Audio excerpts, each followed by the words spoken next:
Ladies and gentlemen, well, it's Good Friday, and you are here with me on Pillar to Post. We're going to do things a little bit different today.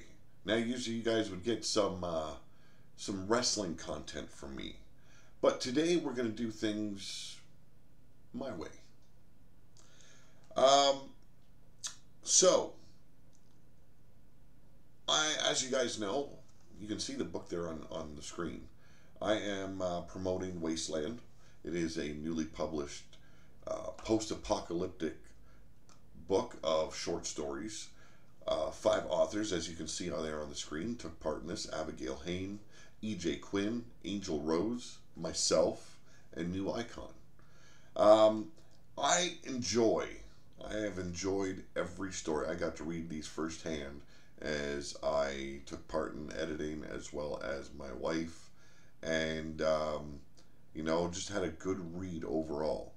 Now, what I'm gonna before I read, yes, it's storytelling day. Before I read any of the short stories, I would like it if those who have already purchased and read Wasteland to go to lulu.com or to amazon.com.ca, wherever you got it from, and review the book. Be honest, be critical, and tell us what you thought of our very first edition of Wasteland. Like I said, I've enjoyed it, but I'm also of the mindset that I enjoy stories like this. So, for me, it's an avenue where I've always wanted to write, and a genre that I've always enjoyed reading. But I've always been a fantasy fiction writer.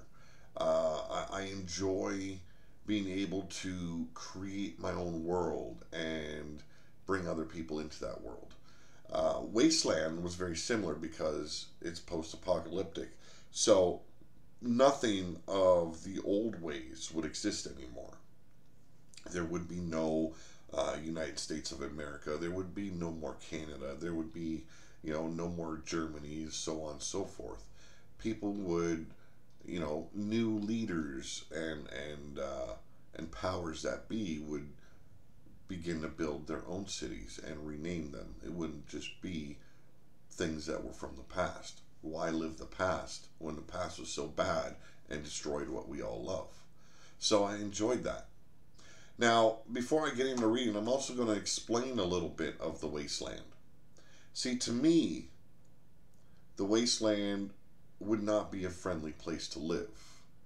It would not be a place where people would be, sitting at their dinner table with their family, having a nice, peaceful meal. No, people would be afraid. People would be worried.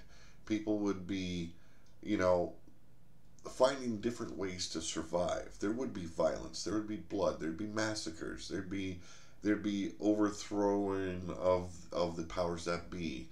Leaders would be toppled. There would never be a moment of peace. There would always have to be that instinct to watch over your shoulder. And come July, we are going to be doing our second edition of Wasteland. It's going to be called Wastelander.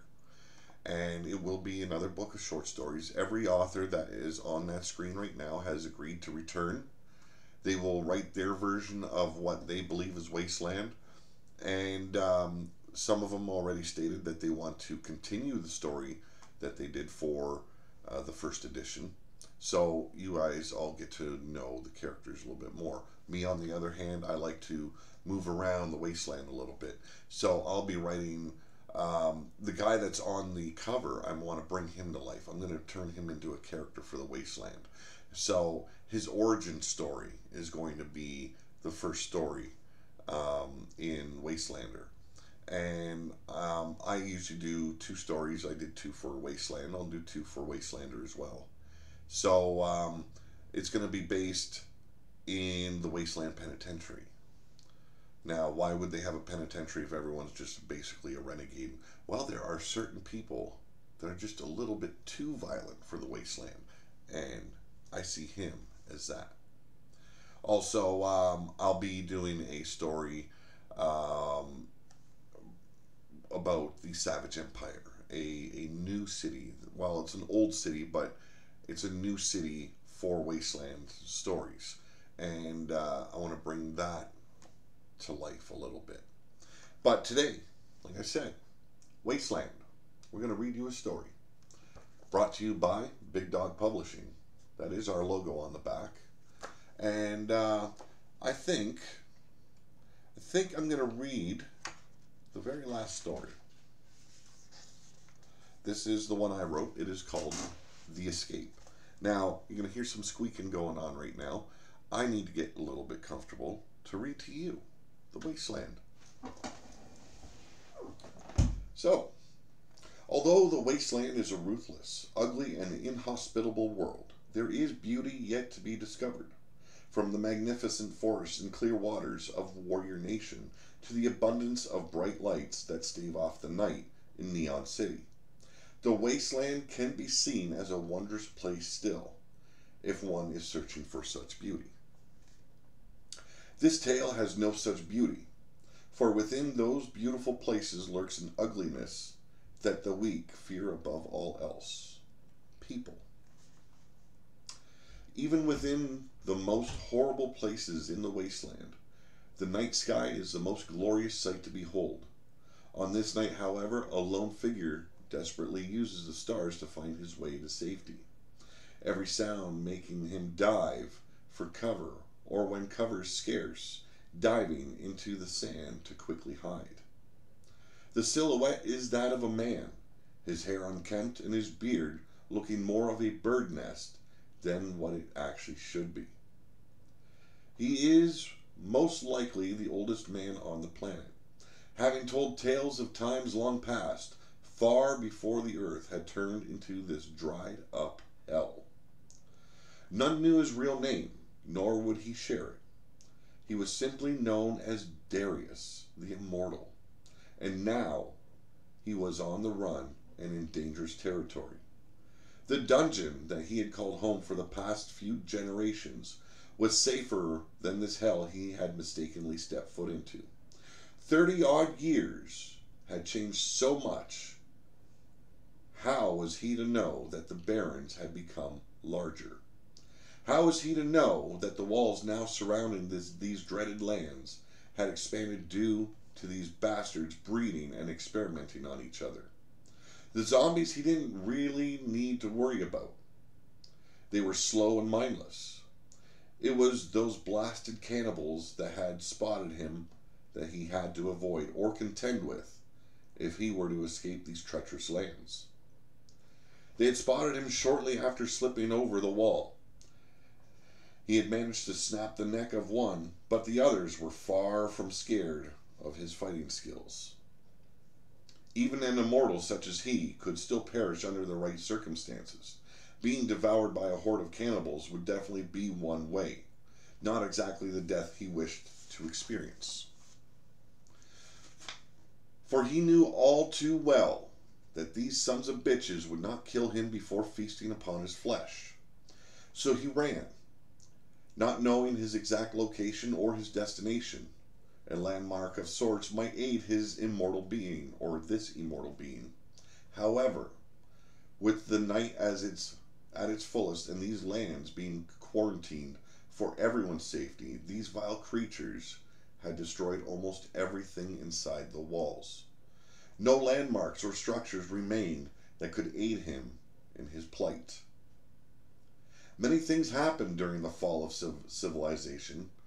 Even a deranged and demented doctor discovering how to reanimate corpses was but one of these abominations.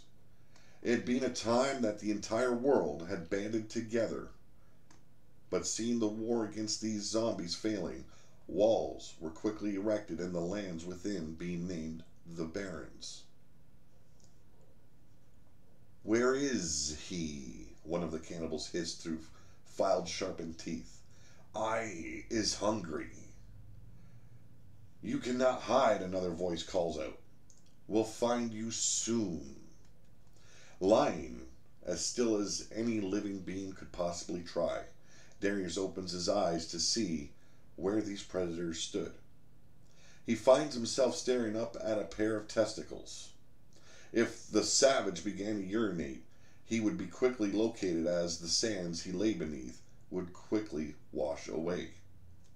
The shard of glass gripped tightly within the immortal's left hand, cut deeply into his palm and fingers as he readied himself for the attack. As the man standing above him prepared to urinate, a sound to the left caused him to spin away. Not knowing what had distracted his pursuer, the immortal rose from the sand as quickly and as silently as he could. The cannibal was so busy searching the darkness that he failed to recognize the danger that loomed behind him. Moving swiftly and silently closer, the immortal clamped a hand over the cannibal's mouth. The savage sunk his teeth into the palm of his right hand as the glass shard sliced deeply into and across his throat. The only sound was of the gurgling of blood pumping from the cannibal's throat as his killer laid him gently upon the sands. Now covered in the blood of his foe, he had no choice but to run. He needed to get out of this shithole before more came to aid the man or the men already tracking him. Tearing his right hand free of the razor-sharp teeth, Darius lowers himself as much as he possibly can, moving stealthily away from the dead body. He begins to regret fleeing Steel City, but there was no turning back now. His only hope was to make it to another wall and hopefully find a way to scale its heights and escape. A shriek caught him unaware. The body slamming onto his back, driving him face first into the sand, was a shock. Sharp fingernails raked his face as he tries to spit the mouthful of sand out to catch his breath. He could feel his flesh being ripped open, the sand causing his flesh to burn as blood dripped into the sands. The shrieking continues as the small figure lashed out on the back of his head, his neck, face, and back. Bucking violently, he managed to dislodge his attacker. The small figure went flying over his head. As he comes to his feet, his eyes lock onto those of a small woman.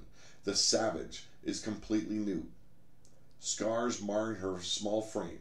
She appears to have undergone surgery, his eyes catching the glint of surgical staples running from between her breasts down to her belly button. By all that is right, what have they done to you? The immortal asks in a hushed tone. Snarling like a wild animal, the small woman charges directly for him. Within a few feet, her shriek fills the night once again. Knowing the need to strike in order to quiet the bitch, Darius swings his fist that continues to clutch that shard of glass. As the glass penetrates her temple, he couldn't help but lock eyes with the young woman. The shock of the attack and the shock of death pass from her eyes to his in that moment. As he gently lays her upon the dead earth, the thud inside his head told him that his time had come. Eyes clouding over, he feels the cold sand against his face as he loses consciousness. His last thought was that of home and the need to return. Now, I'm going to leave the rest for you to discover. I think that is the best way. This is my first book reading here on Pillar to Post.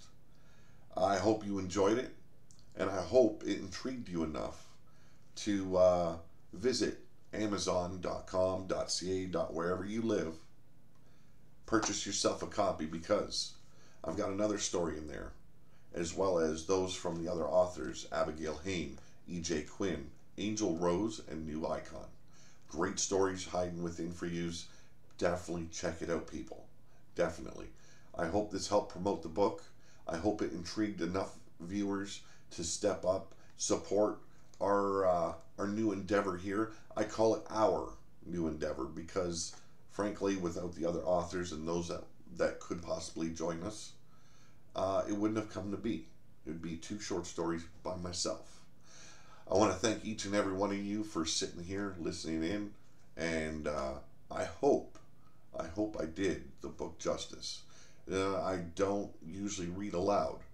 This is my first attempt. I hope you enjoyed. Thank you very much. Have a great day. Have a great holiday. It is Easter. Bid you good night, and like I always say, have a good night, but always have a better tomorrow. This is Pete Wall. I'm out of here.